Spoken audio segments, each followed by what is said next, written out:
Hello and welcome to the Connected Community Podcast. Today, my guest is Cynthia Mendez Tamayo, and Cynthia is a licensed marriage and family therapist, and she's trained in maternal mental health, EMDR, and human design. What Cynthia noticed with her practice was that during COVID, more and more moms were coming in and really struggling with postpartum depression and suicidal ideation. Actually, 1 in 8 women struggle with postpartum depression. She started digging deeper and looking at the insights from her clients, her own family history, her education. And she realized that post-feminist movement, women were going out into the workforce. They were contributing to the workforce. They were contributing to the financial needs of the family. But then they were coming home and they had all the same household duties that they did before. And this worked in the old paradigm, but that does not work in the new paradigm. So she created a 4-pillar approach to thriving families. How can we thrive in this environment so that everyone in their family is getting their needs met? The first pillar is about the well-being of the mom. What are her wants, her desires, her wishes, her dreams? And maybe that does mean putting it on hold a little while her children are little, but what is it that she wants? Or maybe the other partner wants to kind of step up a little bit. The next is about the partnership. Really clear and solid communication between all the partners and the people within the family. Then home logistics. Let's see how everything's divided up. Do we need to bring in outside help? Is this working for us? What can we take off of my plate? What can we put on your plate? Not that it has to be all fair and equitable, but that it feels good for everyone that's involved. And then the last is parenting. How do we parent in a way that the child's getting their needs met, the parents are getting theirs met, and it's teamwork and it's collaborative. So she talks about this new model and how it can work and how families can absolutely thrive. So I hope you will enjoy today's episode. If you do, please give it a like and a subscribe. And I thank you so much for being here today.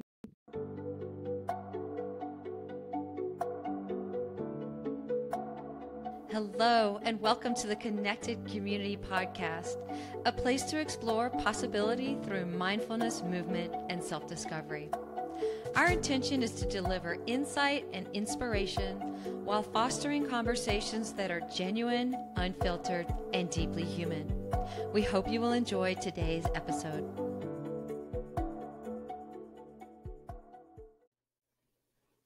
Hello, good morning, Cynthia. I'm so happy to have you with me today on the Connected Community Podcast. Good morning, Nikki. Thank you for having me.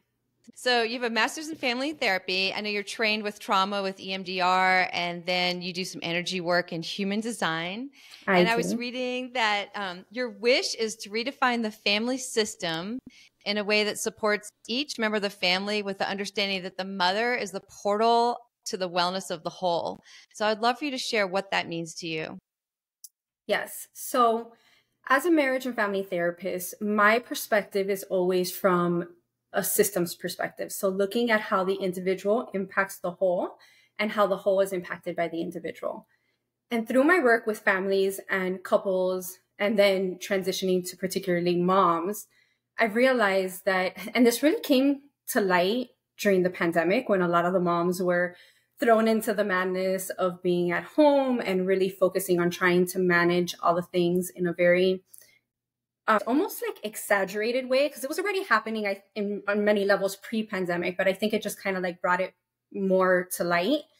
And recognizing that moms were really struggling with managing all the things and how this is impacting other aspects of the family systems. I realized that part of what is going on is that if moms are struggling, and there's research that supports this, if moms are struggling, it tends to trickle down, right?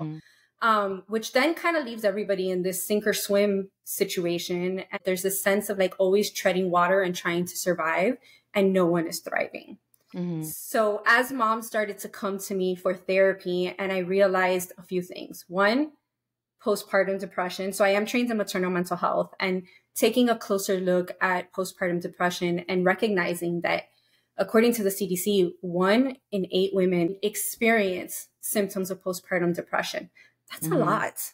And then I looked further and realized that if mom has postpartum depression, dad is more likely to have postpartum depression too, which yes, dads do get postpartum depression. And then if both parents are experiencing depression, it would make sense, right, that the child is feeling the impacts of that. Right. So as I started working with moms, the other thing that I realized was that suicidal ideation was happening a lot. They were having a lot of suicidal thoughts. They're just not talking about it for understandable reasons, right? Fear of their kids being taken away from them, fear of being shamed and not supported or marginalized. So in these therapy sessions where people are more likely to open up and talk, I recognized that this was happening a lot and people were not being supported. So I recognized that post-feminist movements, right, where women were offered many beautiful opportunities that we didn't have before, shifted the way that we show up in society. Now moms are able to go out and pursue their passions. They're able to get jobs. They're able to contribute to the family from a financial standpoint. They're able to pursue their dreams, all these things, which is all wonderful, but nothing has shifted within the home, right? So what we're seeing is that moms are doing that and still all of this within the home. Running the home, running the kids, getting the groceries. Yes. All the home duties and chores. All the home duties that in our old paradigm made sense, right? In the paradigm that moms manage the household and the kids and dad goes out and brings home the bacon, right? Like that system, that dynamic made sense. There was a true like division of responsibility. Right. And everybody kind of knew what they were doing and carried on their task. And whether they enjoyed it or not, or wanted to do it or not is a whole other conversation.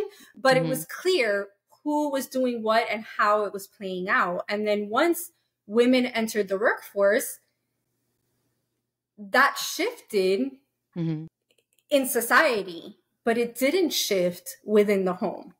Yeah. Right. I have a 6-year-old daughter and a 9-year-old son. And my husband and I have been together for 20 years. So we were together for a long time before we had kids, right? So I was able to see the contrast of like the before and after, because before it wasn't that much of a stressor. Like we came home, we did our thing, we both worked. Once we had kids, and I recognized that there were so many more things that needed to be done and managed. Yes. And that a lot of it was falling on me, and that I was seeing that with a lot of my clients as well. And even in situations where the husbands really want to participate and help and contribute because they see that their wives are overwhelmed and stressed out, they don't know how to because it hasn't been modeled to them, right? Nobody's shown them this is how you help and contribute because we're still following the old model. Yes. So, yes. I mean, that makes me think of when I was growing up. My mom went back to school. She got 2 master's degrees. She was working. She was doing everything. And then they were in that very traditional model where my dad mowed the lawn, took out the trash, did like the manly things, fixed the things in the house. And that was definitely modeled in my family. And also I'd say my husband's family as well. I mean, it has shifted since then, but you're saying it hasn't shifted enough. Right. And to be fair, I would say that model may work for some families. So when I really started contemplating and sitting with it, it wasn't really about creating a new model that is going to work for everybody. It was more about sitting with individual families and guiding them as they create a model that works for them. Yeah. Right? Which looks different for every family because every family has a different situation going on in terms of who's doing what, you know, who's working, how much are they working, who's managing the kids, who enjoys doing what part of what. I mean, we even hear things like I have a friend of mine who, in her household, her husband is the one that takes on the responsibility of cooking dinner every night. And her mom said to her one day, you really should start cooking dinner more often. Like, it's not correct for him to be cooking dinner every night. Like, kind of like this idea of you're going to lose a good man if you're not coming home and cooking for him every night. And the mom, it was probably coming from a well-meaning, good intentions place based on an old paradigm. But the reality is that if he enjoys cooking dinner every night and she does not enjoy it, why are we forcing these responsibilities and these roles on one person as opposed to the other, when what would really make sense is for the couple to be having discussions about this and deciding who's going to do what in a way that feels equitable and that is supportive of the whole. Because as a mom, I want everybody in my system, my husband and my two children, I want them all to thrive, right? As much as I want to thrive. The thing with moms is that we're often taught that we put ourselves last and allow everybody else to thrive. But there's tons of anecdotal examples and actual research to support that way of thinking actually does not work. Right? Mm-hmm. I mean, I've always had this thought that because I'm a mom and I have a 9-year-old too, that it's really hard to balance as a female your work and your family and your child and yourself. Yes. And there's always something that kind of comes in last. And as moms, I think we always tend to put ourselves in last, like you're saying. And that's definitely not the thing that's going to make everyone in the family thrive. You're right. And I realized, like, when I'm down, my kid's down. And when Absolutely. I'm down, my husband's down. And it was just a couple of days ago, he was talking to me and he was like, you're the glue that pulls the family together. And I am. It's kind of like that saying when the mom's happy, everyone's happy in the house. Yeah. Yeah, it absolutely is true. And then speaking to that, it's surprising that we put such little attention as moms into prioritizing that, or even understanding that the best way for us to support our family is for us to be doing well. Mm-hmm. And then it creates like a trickle down effect to everybody else. Yeah. And it also, I think, would take, a partnership where people are both invested in making something work. Like if one partner is invested in trying to make the system work and the other one's not, then where do you go? Right. So when I talk about using moms as a portal, what I'm referring to is using moms as like the entryway or the catalyst, but there has to be like onboarding by everybody else, even the children, right? Everybody plays a role and everybody has to pull their weight. And this isn't about mom kind of, because I want to be very careful not to, when I say that like I'm using mom as the entryway, that it doesn't mean that all the burden of the family's ability to thrive falls on mom, right? It just means that by mom allowing herself to become like to heal and be healthy and take care of herself, that then she can bring in the other players to make sure that we're all kind of on board and doing the thing. So yes, absolutely. Mm-hmm. If a partner's not on board, then it certainly is not, they're not going to thrive. But I think if mom is doing well and she's able to work towards bringing in her partner and she can't, then that's information in and of itself for mom and the family, right? Even if the outcome is not what we would ideally want, the reality is that if that doesn't happen, ultimately someone's going to pay the price within the system, right? So if the partner's resistant and absolutely does not want to get on board, then mom can make a decision based on that information. I like how you use the word thrive, right? Because we can be doing okay, we can kind of be getting by, we can survive, or we can thrive and things can go from good to great. So it's also like moving from something that's maybe stagnant to something that's really working for everybody. So I really like that. Yeah. Survival is not the place where we want to be living, right? It's draining on us on many levels, emotionally, mentally, physically, right? A lot of illness comes from that too. Our bodies cannot be under constant fear and that adrenaline that goes into that process of trying to survive, right? Eventually it's going to break down. I do think though, at least for me and our relationship, the first 3 months after my little boy was born, that was just survival for all of us. Oh, absolutely.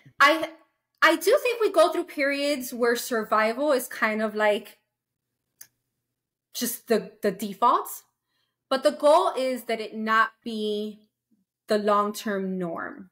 That if you go through periods of survival, that you know that it is a season. Like if you think about your experience now with your 9-year-old, it's not the same experience you had with a newborn at home. So if we can hold space for that and understand that right now it feels like we're just trying to keep our head above water, and we're discussing this with our partner and we understand that this is temporary, then we can hold that energy until we get to the other side of it. Yeah. But there has to be the hope that we're going to get to the other side, and there has to be a plan and something we're working towards to get to the other side, right? Maybe getting to the other side is just, it'll happen when baby's sleeping through the night. But maybe it also means creating other structures or parameters around ourselves and our system, bringing in resources, changing behavior or thought patterns to get us to the other side, right? I like that too, because there's sometimes where, luckily my husband and I have this really good balancing act. Like when one of us is down, the other one steps up. But there are things that happen in life. If there's a death in a family or there's something that happens with work and one partner just goes down, and that is that importance that the other one needs to step up and just realize that it's temporary. You're going to move through it. And then there's going to be that equilibrium again. And so not being so stuck in our systems too.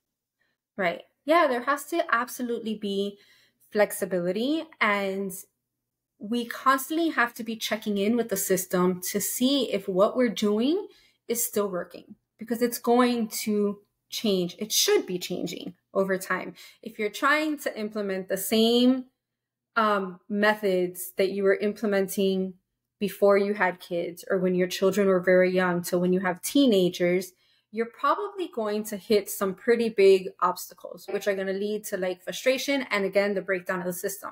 So we should be checking in every once in a while, like taking a step back and be like, okay, is what we're doing still working and serving everybody in the home? And if it's not, then where do we need to make adjustments? What is going to be our new strategy, right? How do we come up with a new way of moving through this space that is supportive of all of us and making sure that nobody is falling through the cracks? So I really thought that this perspective of addressing the whole system is the best way to ensure that everybody's healthy. Because we don't exist in a vacuum, right? We live in systems. And everything that you're saying requires lots of really good, clear, concise communication. And some people I find have a really hard time with communicating or sharing their needs or even figuring out what their needs are. So how do you work around that? So I've created a coaching model called the Thriving Families Coaching Model. And this coaching model has 4 pillars. And the 4 pillars are, the first one being the well-being of the mother, right? And through this program, I will be working specifically with moms to help them really become grounded in who they are, right? Who they are authentically.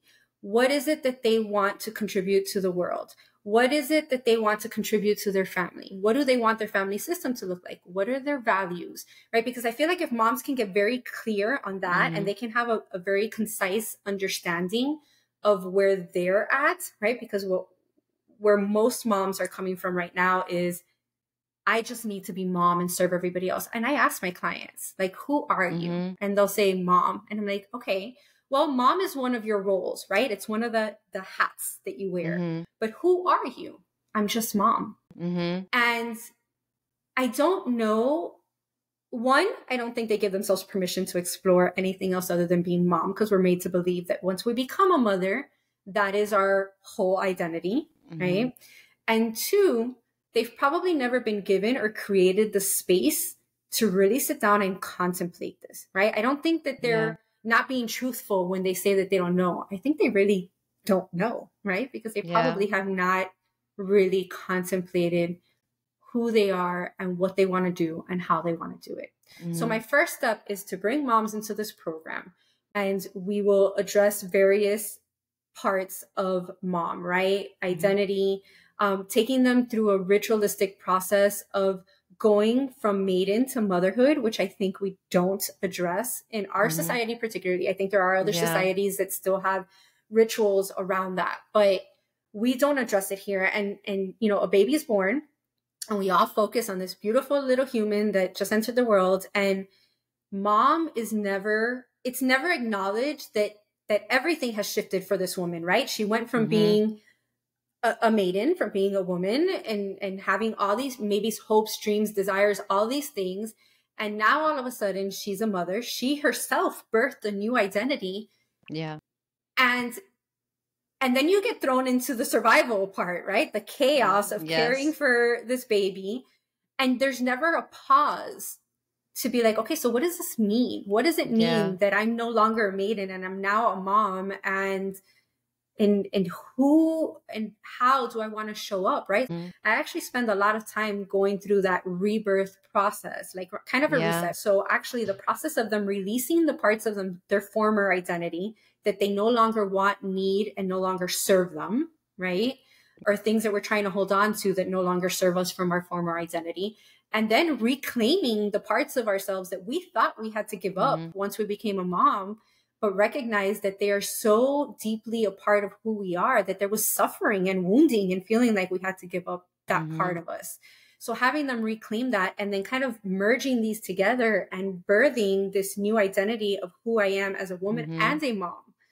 And then there's 4 other modules that they will go through, and we'll talk about self. Well, let's stop there just for a second, because I think that when our kids are young and I feel like we're just giving milk, giving time, giving attention, waking up, changing diapers, like you just give. And there is a loss of identity because there's no time for the mom to be.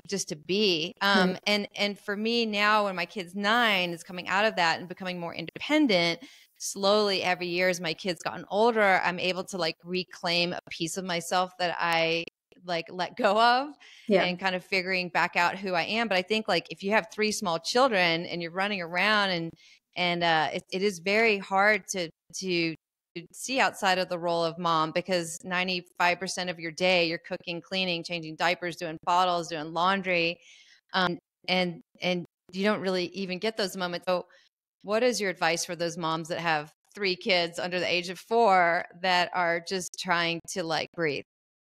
So in the other modules, we talk about like, what are your intentions behind parenting? Like, how do you want to show up as a parent? Do you want to work? Like, do you have this great purpose that you want to fulfill? So for example, for me, my daughter, like one day we were having like a family conversation and we were like talking, I think it was one of the times that like the lottery was like really high. And we were talking about like, what would happen if we won the lottery kind of conversation. My daughter says, Mommy, if we won the lottery, would you stop working? And I looked at her and I'm like, no. She's like, you wouldn't stop working? And I said, no, I love my work. My work is a big part of my identity and who I am and my purpose and my passion. And I know that this is what I'm supposed to be doing, right? So in my situation, giving up work is not an option, right? So I know that I have to create a family dynamic that allows there to be space for that, right? So that means that then I have to go through communication with my husband about what that would look like so that I can make space for both of those things. Do we have to bring out outside resources? And what does that look like, right? Do we have the means, and do we need to start looking for somebody to help with childcare? Do we have family members or friends that can step in and support us, right? So what I would encourage the mom to do and the family to do is to take a step back and be like, okay, once the mom is clear on what she desires, right? That's step 1. Once you're clear on what you desire, now you have to move into the space of like, how do we make this happen? How do we make this happen in a way that, again, is supportive of everybody within the system, right? Because I could very easily say, well, I'm going to go pursue my career and spend all this time doing this thing because I know that it is my purpose and my passion and all of that, and neglect my family. But I also believe that it is my purpose to intentionally raise my children, and it's something I desire to do. So I have to create a plan to allow me the best I can, right, to manage all of these things. Is it always going to be perfect? No. Are there times that we're going to have to do it in a way that doesn't feel great? And I'll give an example of that. I had a client once tell me a few years ago, he was like, you really should be like speaking and doing more work. And my kids were, my kids are still young, but they were very young at that time, maybe 3 years old and I looked at him and I said, I hear you, but now is not the time. Sometimes we have to be okay with that too, right? And understanding that we don't have to fulfill all of our dreams and goals all at once. Sometimes we have to look at the season that we're in and plan according to the season that we're in, right? When my kids were little, it was very important for me to be more present, which is actually how and why I ended up going into private practice, because at the time I was working for a community agency. I was leaving at 7:00 in the morning. I was coming home at 7:00 at night. My mom was sick. I had a 2-year-old. She was younger than 2 because I was still nursing her because I would pump on the way to work and on the way home from work. And it was a nightmare. And I realized that it wasn't sustainable, because what was happening during that time is that everything was breaking down. I was having issues in my marriage. I was depressed.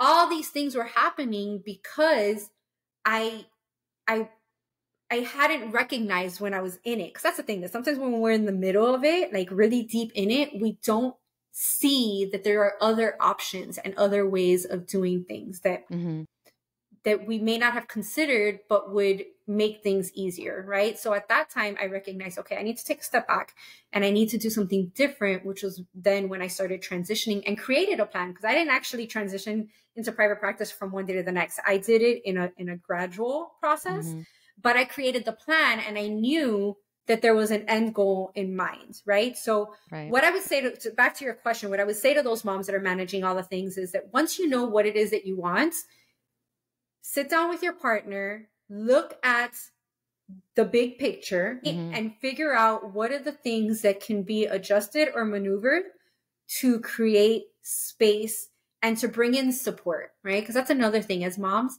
we're taught that we should be able to do it all and that we shouldn't be asking for help. And then sometimes we do ask for help and the help doesn't show up in the way that we imagined. So then that makes us believe that that there is no help or support. And instead of exploring like, okay, that one didn't work, but it doesn't mean that I can't get support. It just means that I may have to look at it in a little bit of a different way. So the first pillar is wellness, well-being of the mother. And then the second one? The second one is the partnership. So this is where we get into teaching communication, working on the foundations of the relationship.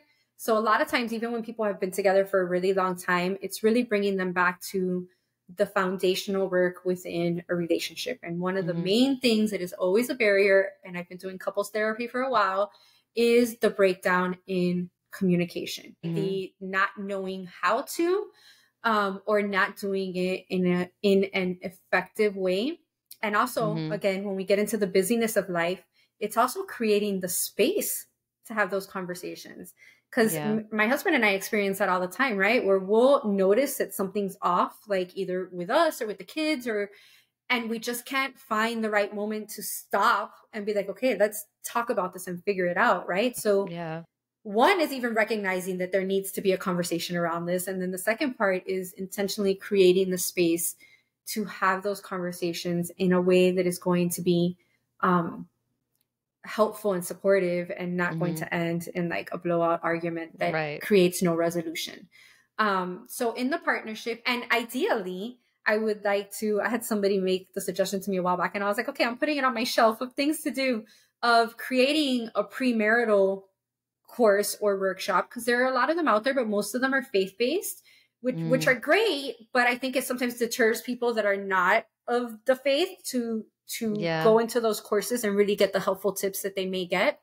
So it's really I would love to get to a place where couples are having these conversations. Like I love when I have a couple that has not been married, that is not married yet, but in the process of getting married, come to me and say like, we're getting married, we're going to start living together, we're eventually going to have kids, and we want to like take a moment to talk about what that's going to look like, what our roles within the family are going to look like, what our hopes and dreams are, what are the things that we don't want to give up once we have a family, and really have these conversations. And what are our values, right? Like, what are the values we want to pass on to our children? And I think it's so important to discuss the value systems before even getting married. Yeah. And I'm surprised how many people don't do that, Yeah. or they end up in a relationship and they're like, oh, my so-and-so didn't want children. And I'm like, how did you not talk about that ahead of time? Yeah. But I think that openness and that transparency is so important in any kind of relationship if it's going to work. Absolutely. So in that second pillar, there'll be a lot of focus just on strengthening the partnership, supporting one another, understanding what the goals are for each one, like what they desire for themselves, what they desire for the family, and really creating like a consensus and like stability around that, which is going to come from deep communication, reflection, contemplation, compromise. Mm-hmm. This is an area where I do bring in the human design, right? Because for my husband and I, when I learned what our energy types were in human design, it allowed me to see him in a different light. Yeah. Because Mm-hmm. I'm a generator, he's a projector. And it really allowed me to understand not only things that were interesting about our relationship prior to having kids, but it also allowed me to understand how he could show up as a parent within our family dynamic, right? Because he requires a lot, his energy type requires a lot more rest than mine does. So I remember at one point before I knew about human design, he would tell me, I can't do all the things that you do. Like I don't have the energy, and it wasn't like a self-worth thing. It wasn't like I'm not capable of doing it or I don't know how to do it.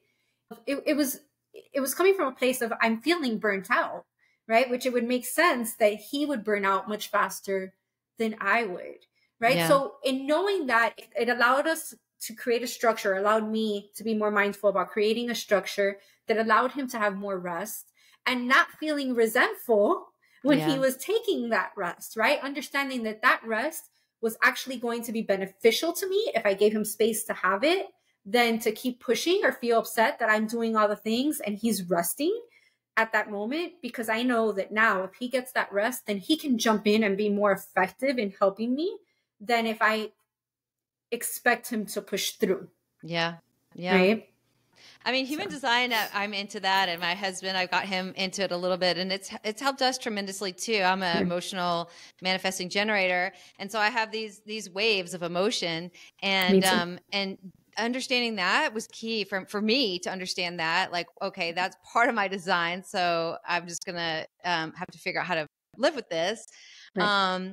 And that there, it's going to come, it's going to surge, it's going to feel really intense, and it's going to go away. But also for my husband to understand that, and to be able to understand that those waves, and help us communicate better in that way. And my child is the same thing, emotional manifesting generator, and so we both have that, and so he can sit back and like kind of watch those waves and not get entangled in them. And I do like the human design system, and on the surface level, just like the really basic information is really helpful. I know a lot of my listeners won't really know or understand human design, but I do love that you touched on that and bring that into your system, because it is a helpful system. Yes, absolutely. And with the emotional wave, another thing that's really important, because everybody in my house, except for my husband, has emotional definition. So it's also understanding when I have my emotional wave for him not to take it personal. And now I just remind him, like, it's part of my emotional wave. So yeah, it brings a different level of awareness that is really helpful in terms of understanding ourselves and understanding those that we're engaging with. Yeah, sweet. So let's go to your third pillar. That's home logistics. Home logistics. So the third pillar is where we now take a step back and look at it. The concept is like running the household like a business. So you step back with your partner and you're like, all right, so these are the things that we want. Now, how do we manage the household in a way that supports what each one of us wants in terms of our own desires and for our family? And here we have to start thinking about the very practical things, like what are the things that we manage on a day-to-day? How do we assign those responsibilities in a way that makes sense?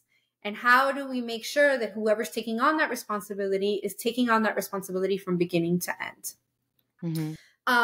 I recognize, so not that long ago, my husband and I were getting ready to do a workout, and we're sitting in the garage, we're warming up, and all of a sudden he looks at me and I'm in tears. And he's like, "What's wrong?"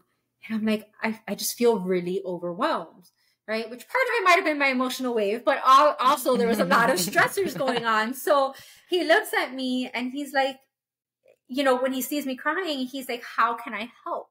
And when he asked me that question, I realized that I didn't know how to answer it. I didn't know what I could delegate. I didn't know what I wanted to delegate. I didn't know where to start. So that allowed me to take a step back and really think about, okay, if I feel overwhelmed and he wants to help, what are the things that I can take off of my plate and give over to him so that he can manage it, so that I can feel a little bit of relief, right? So the home logistics is really just about sitting back, looking at like, what are the things we can let go of? Because I think sometimes we take on a lot of things that we don't necessarily need to take on. So what can we let go of? Yeah. What are the things that are absolutely necessary? How do we distribute the things that are absolutely necessary in a way that feels equitable? I don't think that it's ever going to be the same, right? I think that if we sit there and we try to like do the tit for tat, like I want to make sure you have as many tasks as I do, it may not look that way. And again, it may shift over time, but how can we create a space where we're doing it in a way where I'm not constantly resentful because I'm doing it all? Yeah. Right.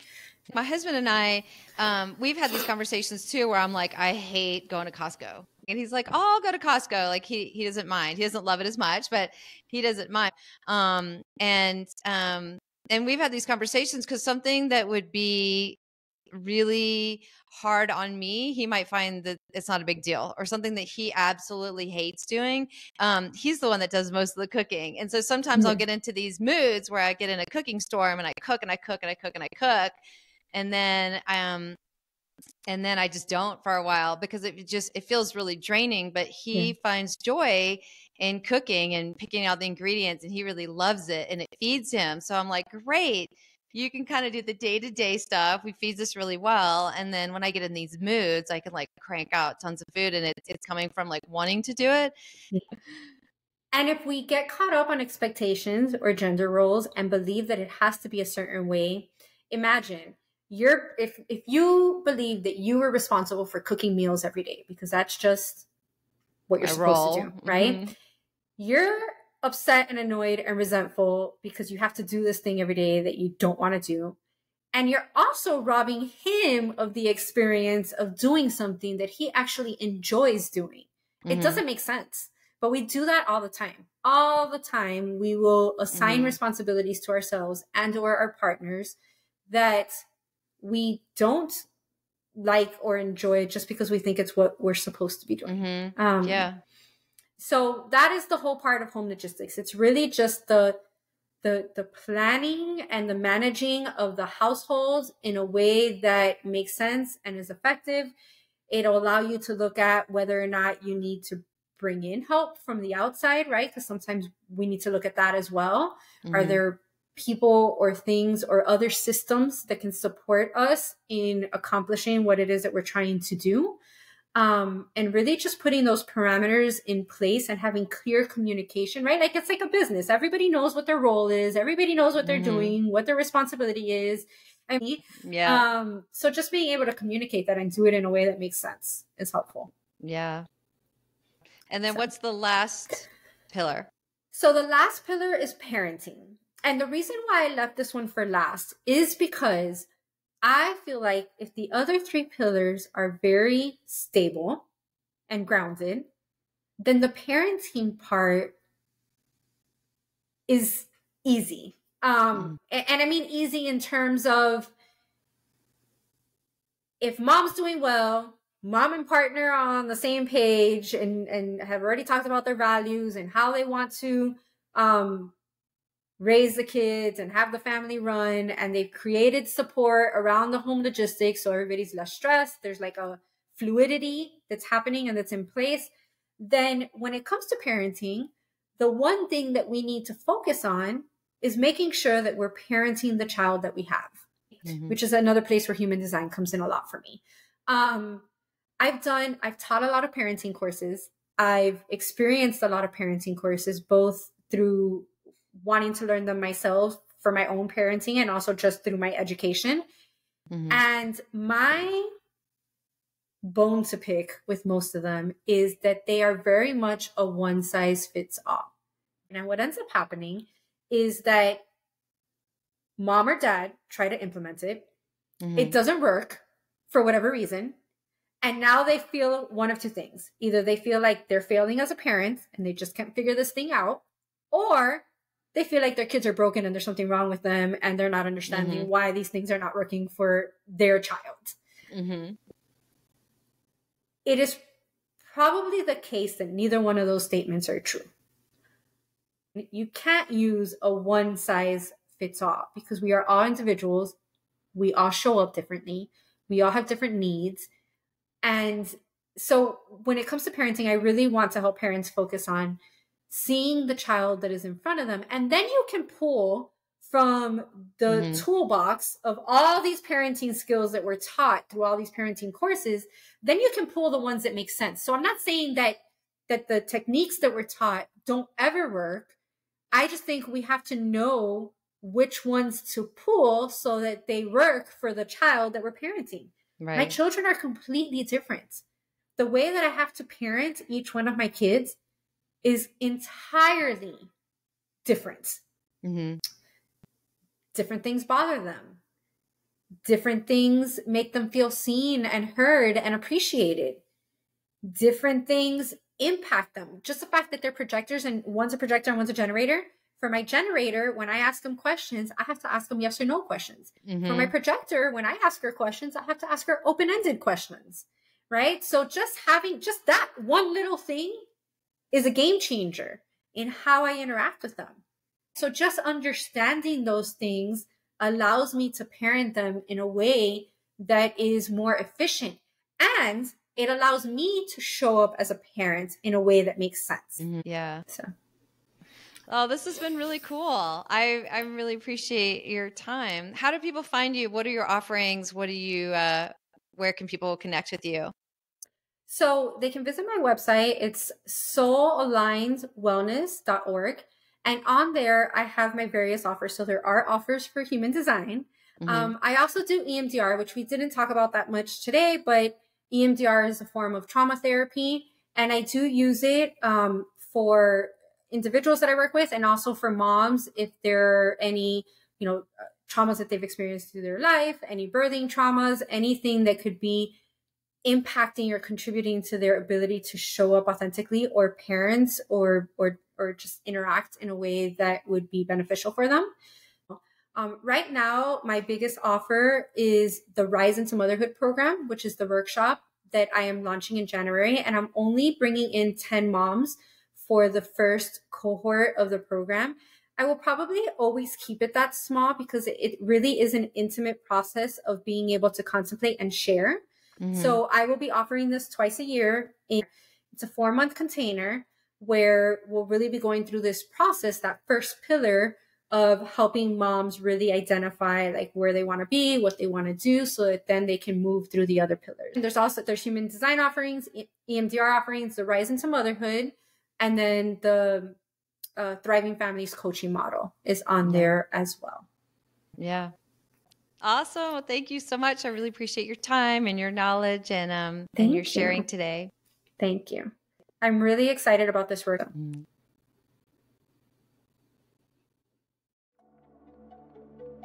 Thank you for listening to the Connected Community Podcast. If you enjoyed today's episode, please like, share, and subscribe.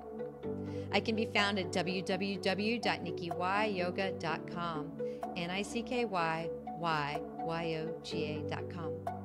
Until I see you again next week, I hope you have a beautiful day.